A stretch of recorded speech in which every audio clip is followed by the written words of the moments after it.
We have with us on the dais this morning, Amrita Tripathi. She is founder, Tap In, and former head of content partnerships at Twitter India. So may I invite her to kindly share her thoughts and enlighten us on what are her thoughts as to this subject today. Let's put our hands together and let's give a warm welcome. Thank you so much. I want to start by just echoing Dr. Reddy to say a huge thank you to all of you in the room for taking the time out on a busy work day to join us in this lovely location. And continuing the gratitude, thank you so much, Nominita Umaji, the FICCI CSR team. The G20 Empower program has been going strong. This is the 75th Jan Bhagidari program, so your team doing the stuff behind the scenes. We don't get to see all of that, but we appreciate you. The Lalit, thank you for this amazing hospitality, Dr. Suri. Keshav, as you remember, we hosted you at Twitter in a much smaller, more modest pocket set a few years ago. Thank you so much, and for being such incredible advocates for change, for being such leaders, and we know you both walk the talk. Thank you for the hospitality today. We're going to be thanking all of our speakers, all of our own mentors and peers, and of course, Preeta, my co-founder at Tap In, who's been believing in this mission from before it even started. We want to talk to you a little bit, though, coming off of that high of gratitude. Why are we actually here? Many of you have been reading the reports. The reality check is that the stats aren't that great. Progress doesn't seem to be happening fast enough. We've heard some of from what Dr. Reddy said, what can change if we start talking about actual ROI of including or increasing gender equity. But let's talk about some of the gaps. Whether you look at the WEF Global Gender Gap 2022 report, or you read a UN report, or you read the McKinsey report, the current rate of progress, it says it will take anywhere between 105 to 132 to 150 years for us to reach full parity. I'm not planning to stick around that long to see this happen. So I don't think we have the luxury of time to wait for things to change. Many of us here are aligned around SDG 5, thanks to friend of the Health Collective and friend of TAPIN, Dr. Karan Thakur, who's also a leading voice on sustainability, CSR, ESG as well, in the healthcare space. Thanks for telling us about SDG 17 also. We need to be doing things more in collaboration, more in partnership, and I think that embodies what the G20 Empower Alliance has been trying to do right before India hands over to Brazil.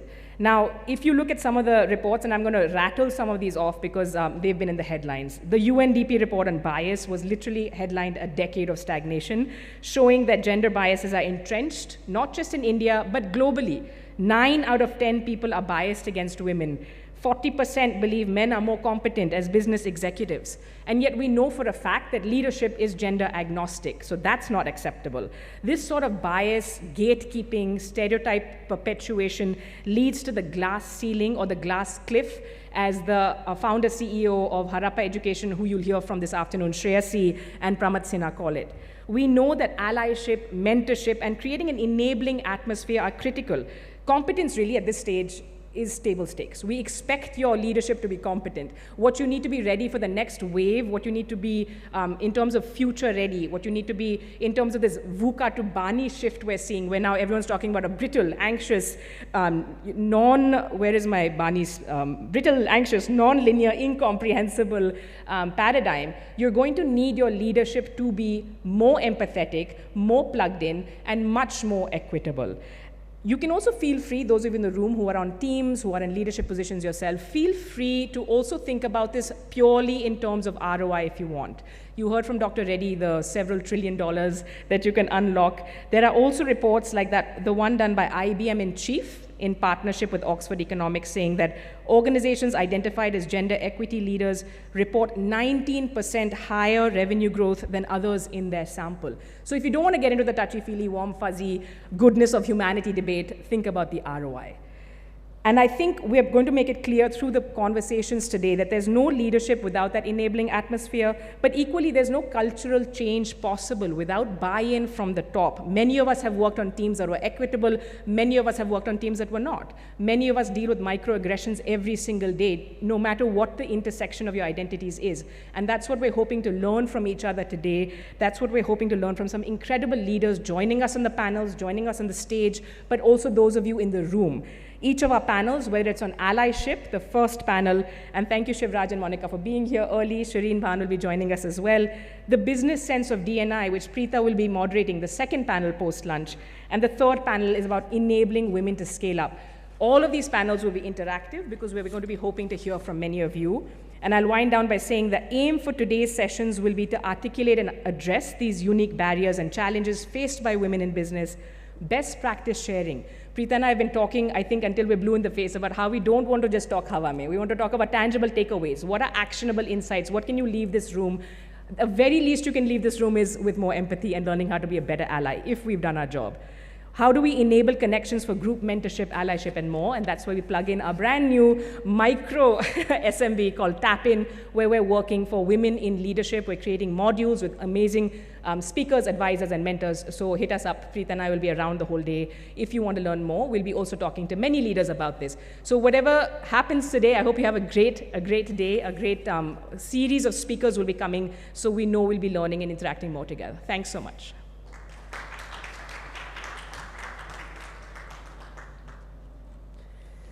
Thank you, Amrita, for those very passionate and invigorating words, for energizing us with your thoughts. Thank you so much. Ladies and gentlemen, as we have already heard from Dr. Reddy in her welcome address, Keshav Suri has been instrumental in putting this program together. So let's give him a warm welcome as I invite him to address the August gathering. And please note that he is also Chairperson FICCI D&I Task Force and the Executive Director at the Lalit Suri Hospitality Group. So let's give a very, very warm welcome.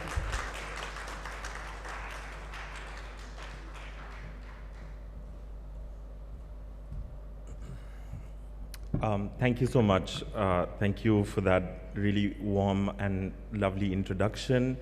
Thank you, Amrita, for also setting the context for the discussions that are going to happen. Thank you to Dr. Reddy for bringing me up on this and saying that I've had a hand in playing to bring this together, of course. And thank you to Umaji and FICCI for actually organizing this. I can't not thank my mother, Dr. Jyotsna Suri, the reason for which I am here and I can even speak. I love how I'm the token man on this panel, and as a good token, I have come late, so I do apologize for that. But I think that there's going to be a lot of very interesting discussions that are going to be happening in the next couple of hours, and I don't want to sort of take up space as a man and also just start mansplaining things, but I want to start with just a little bit where when the conversation was about allyship, and in particular allyship for women in leadership roles, I was like, it is so important, more today, in the context of the world that we're living in. But I think I want to put this out there, and this could be as an open discussion for everybody to think about. I think allyship is a basic step. I think what we now need is accomplices. I think we need to hold hands with the women in our lives and say, when you're marching, we are marching with you. When you're moving forward, we're moving forward with you, but we're also pushing the needle in a way that if, let's say, we take up the space, we will create those spaces for you to be able to feel comfortable to bring yourself to work. This same conversation I am having in my task force. My task force is divided into 3 subgroups. One is on gender parity, the other is empowering people with disabilities, and the last one is on LGBTQIA+ community. It was the first time in FICCI's history that we had an openly gay man and an openly lesbian woman as chair and co-chair of the task force. And in that same task force, we had a trans person. For the first time in 92 years of FICCI's existence, we had a trans woman, Zena Patel, as the subgroup chair. I know that it sounds so basic right now to say that in this 2023 first gay man, first trans woman, first lesbian woman, but it is important because somebody needs to open those doors, right? Somebody needs to be the first so that many can walk through that and shine through that. So before we get into the full debate on meritocracy and representation and affirmative action, remember there always has to be the first. And that's all I'm going to leave with. I know I can keep rambling on. I'm not going to because I have my mother coming up very soon. And I think I'll leave the rest to her. So thank you so much.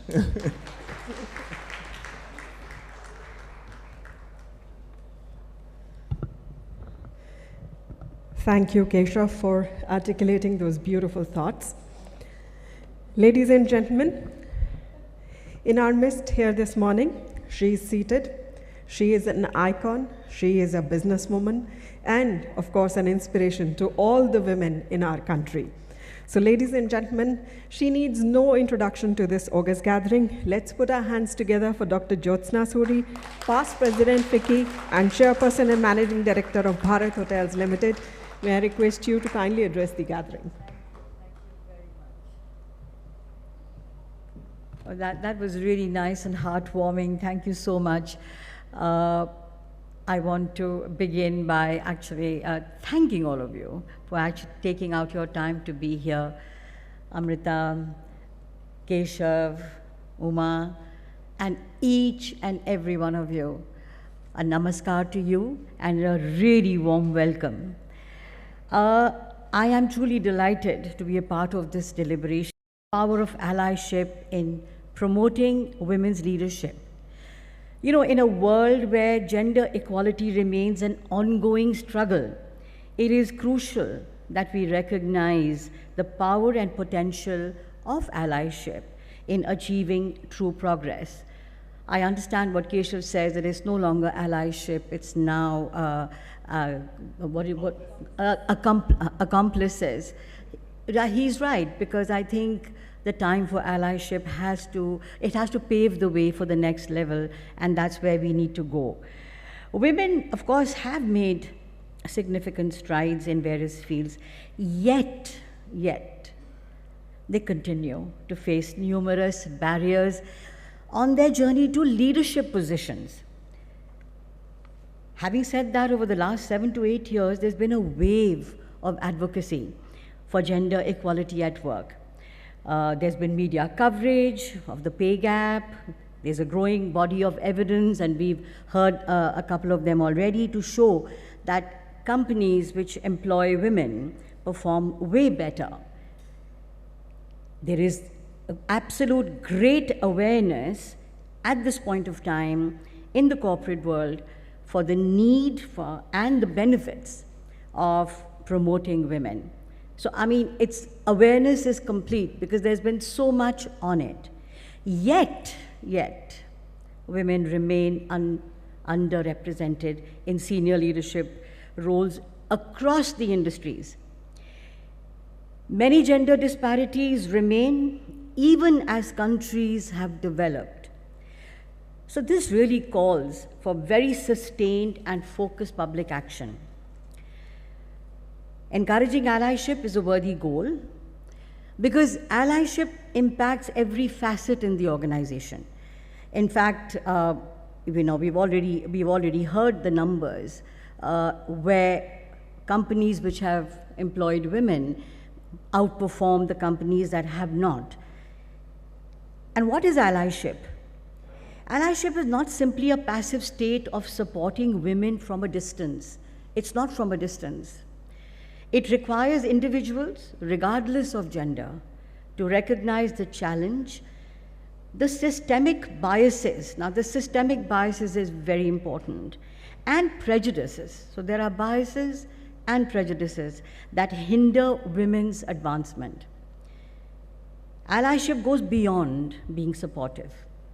It actually involves active dismantling of these barriers that exist within our institutions, organizations, and even within ourselves. You know, and they could be unconscious biases, but they exist. Now, we need to get rid of those biases. Discussions on how to advance equity and inclusion will remain completely ineffective, and I need that you all to know that, if a psychologically safe environment where well-intentioned allies can be met with sensitivity and compassion. They will remain fruitless otherwise. Coming to the FICCI D&I task force, this was formed to tackle issues of diversity and gender. The endeavor was to encourage the spirit of inclusion and equity. It advocates policy change, research, advisory, and capacity building. But it's much more than that, actually. It's much more than that. This is actually going to cause a social change, and that's where this task force needs to go, create that social change. And I have to say that with pride, that I'm very proud of the chairperson of the FICCI D&I task force. He happens to be my son, but that's besides the point. He's done a great job in this. And as he mentioned earlier on, somebody has to be the first, and he was the first. And FICCI was the first. So I am so proud of FICCI. Kudos to FICCI for taking this very, very special step. And of course, I have to admit as well that I am so proud to be the mentor. I have seen this task force grow. It has created several platforms, and it has actually walked the talk. So I'm really proud and happy to be the mentor for this lovely task force. I'm going to conclude by, of course, I do want to thank Uma and Bhavleen. I don't see Bhavleen. She's okay. But I have to say, I want you to put your hands together for Uma and Bhavleen. They're an amazing set of ladies who have done a phenomenal job, and more power to you. So guys, let's all work together, build a more inclusive, equitable, and prosperous India, where women can thrive. And not only women, I actually want to broaden it. All genders, and we just heard that there are numerous genders, a lot of them completely underrepresented, where all genders can thrive and lead in every sphere of life. Thank you all for being here. Namaskar.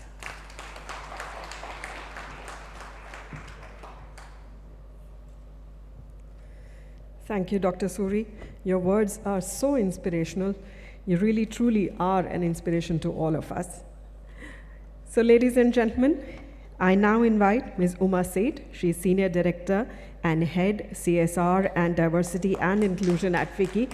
And may I add, another person who dares to think and speak different. Thank you so much. I'm really privileged and honored to be here among all of you today and sharing the days with such powerful allies and leaders. Let me just place on record our true appreciation for Dr. Suri and Keshav ji, of course, for walking the talk. And they really are, really powerful allies and leaders in the true sense. And thank you so much, Amrita, really, for helping us put and curate this program together. We've done some good work on mental health and other spaces and really curating. And today, really, as an audience also, I'm really excited because we have such a wonderful lineup of speakers. Monica is here in front of me, and so is Shivraj. Thank you so much for joining us. I think we are going to have a full packed house through the day because the sessions and the speakers are brilliant today. Just a bit, of course, on the task force with both Dr. Suri and Keshav ji shared, and also on the G20 Empower, which Dr. Reddy shared. Once again, in fact, FICCI is blessed because we've had two very, very powerful women leaders who led the chamber and led it so well and continue to inspire and lead us. And also about the fact that the G20 Empower Summit today is, I think, our 75th Jan Bhagidari event. So Jan Bhagidari is really taking G20 to the people and what we've been doing under the G20 Empower. So today is our 75th Jan Bhagidari event.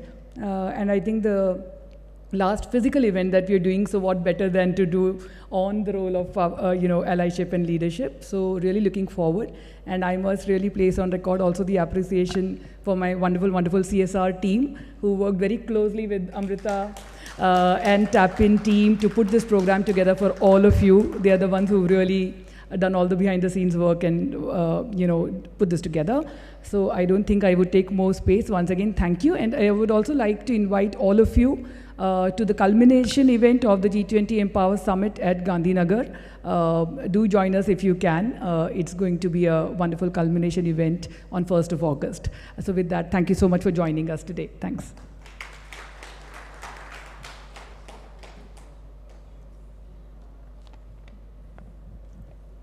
Thank you, Uma. Dignitaries on the dais, distinguished invitees, that brings us to the end of the inaugural session of Power of Allyship in Advancing Women's Leadership,